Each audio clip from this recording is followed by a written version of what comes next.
Hello students, आपके अपने हिंदी भाषा यूट्यूब चैनल पर मैं सरोजमान आपका हार्दिक अभिनंदन करती हूं। तो आज हम फिर से एक नई वीडियो लेकर के आए हैं जिसका टॉपिक बहुत ही इम्पोर्टेंट है। चाहे कोई भी क्लास हो या किसी भी प्रकार का कोई एग्जाम हो जिसमें अगर हिंदी विषय आता है तो इसमें ये एक दो क्वेश्चन जरूर आ जाते हैं। 2 या 3 नंबर का क्वेश्चन इसमें दिखाई देता है। तो चलिए आज हम शुरू करने वाले हैं। वाक्यांश कह सकते हैं या अनेक शब्दों के लिए एक शब्द। तो शुरुआत करते हैं। तो आपको क्या करना है, वीडियो में शुरू से एंड तक बने रहना है और वीडियो के एंड में आपको कमेंट में डालकर बताना है कि ये जानकारी आपको कैसी लगी।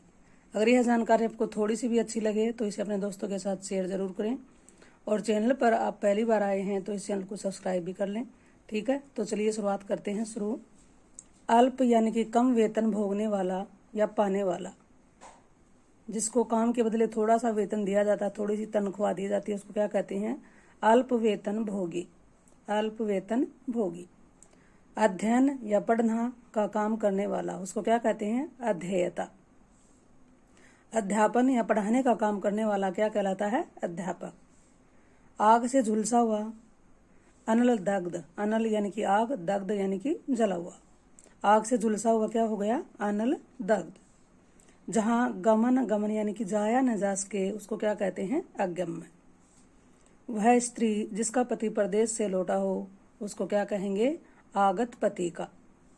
वह स्त्री जिसका पति आने वाला है, उसको क्या कहेंगे? आगमी सयत पति का। आगमी सयत पति का। दोनों ही अलग अलग हैं, इंपॉर्टेंट हैं। किसी बात पर बार बार जोर देना क्या कहलाता है? आग्रह कहलाता है। किसी बात को, किसी काम को करने के लिए बार बार जोर दिया जाना क्या कहलाता है? आग्रह। वह जो अपने आचार से पवित्र है, उसको क्या कहते हैं? आचारपूत। सामाजिक एवं प्रशासनिक अनुशासन की क्रूरता से उत्पन्न स्थिति क्या कहलाती है? आतंक कहलाती है। अपने प्राण आप लेने वाला क्या कहलाता है? आत्मघाती। ठीक है। दूसरे के हित में अपने आप को संकट में डालना क्या कहलाता है? आत्मोत्सर्ग। दूसरे के भले के लिए अपने आप को संकट में जो डाल लेते हैं उसको क्या कहते हैं? आत्मोत्सर्ग। अर्थ या धन से संबंध रखने वाला कहलाता है आर्थिक। जो जन्म लेते ही गिर या मर गया है, उसको क्या कहते हैं? आदंडपात। जो जन्म लेते ही गिर या मर जाता है, उसको क्या कहते हैं? आदंडपात। सर्वप्रथम मत को परिवर्तित करने वाला आदि प्रवर्तक। सर्वप्रथम मत को परिवर्तित करने वाला क्या कहलाता है? आदि प्रवर्तक। आदि से अंत तक क्या कहलाता है? आदोपांत। पैर से लेकर सिर तक आपाद मस्तक। पैर से लेकर सिर तक क्या कहलाता है? आपाद मस्तक। ऐसा व्रत जो मरने पर ही समाप्त हो, उसको क्या कहते हैं? आमरण व्रत। आमरण व्रत। किसी पात्र आदि के अंदर का स्थान जिसमें कोई चीज आ सके, उसको क्या कहते हैं? उसको कहते हैं आयतन। देश में विदेश से माल आने की क्रिया क्या कहलाती है? आयात। यानी बाहर से चीज मंगवाना क्या कहलाता है? आयात। और अब एक देश से दूसरे देश में चीज भेजना क्या कहलाता है? उसको कहते हैं निर्यात। गुण दोषों का विवेचन करने वाला क्या कहलाता है? आलोचक। जो हमारे गुण और अवगुण दोनों के बारे में बताता है उसको कहते हैं आलोचक। जिसे आश्वासन दिया गया है उसको क्या कहते हैं? आश्वस्त। आश्वासन क्या होता है? भरोसा दिया गया हो, जिसको दिलासा दी गई हो। वह कवि जो तत्क्षण कविता कर सके, यानी कि कोई कवि है और उसी समय कविता बना ले, उसको क्या कहते हैं? आशु कवि। ईश्वर में विश्वास रखने वाला आस्तिक और ईश्वर में विश्वास न रखने वाला नास्तिक। जिसकी बाहें जानों तक पहुंचती हैं, जानों किसको कहते हैं? घुटने को, तो क्या कहेंगे उसको? आजानुबाहु। और आजानुबाहु शब्द श्री राम के लिए ज्यादा प्रयोग में लाया जाता है। आशा से अतीत, यानी कि जिसकी आशा नहीं की गई थी वो ऐसा हो जाए, उसको क्या कहते हैं? आशातीत। ठीक है।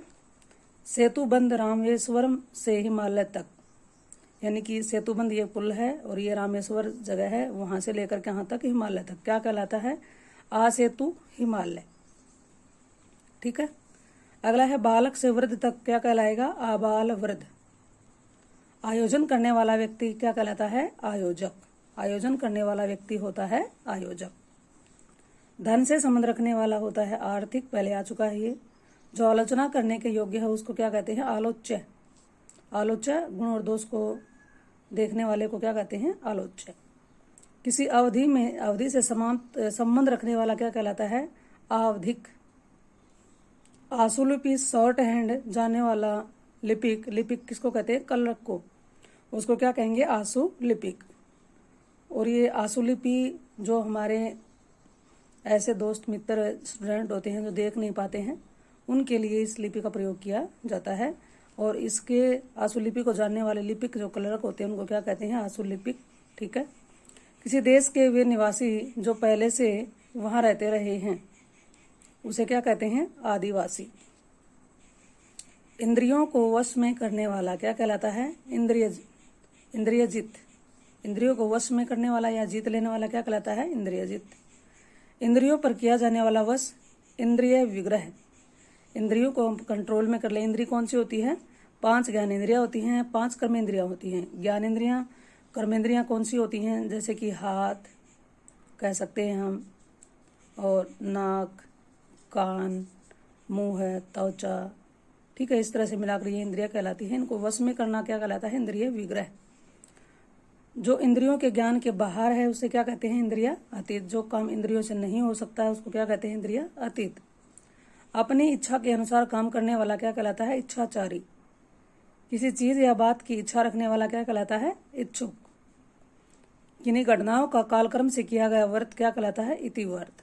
यानी कि पहले कौन सी घटना हुई, उसके बाद कौन सी, इस तरह से क्रम से उनको रखना क्या कहलाता है? इतिव्रत। इतिहास को जानने वाला क्या कहलाता है? इतिहासज्ञ। इतिहासज्ञ। दूसरों की उन्नति को न देख सकना क्या कहलाता है? ईर्ष्या करना। तो आपको वीडियो के एंड में बताना है ये जानकारी आपको कैसी लगी। अगर अच्छी लगी हो तो इसे अपने दोस्तों के साथ शेयर जरूर करें, और चैनल पर अगर आप पहली बार आए हैं तो इस चैनल को सब्सक्राइब कर लें। चलिए मिलते हैं फिर से नेक्स्ट वीडियो में। आज के लिए इतना ही। थैंक्स।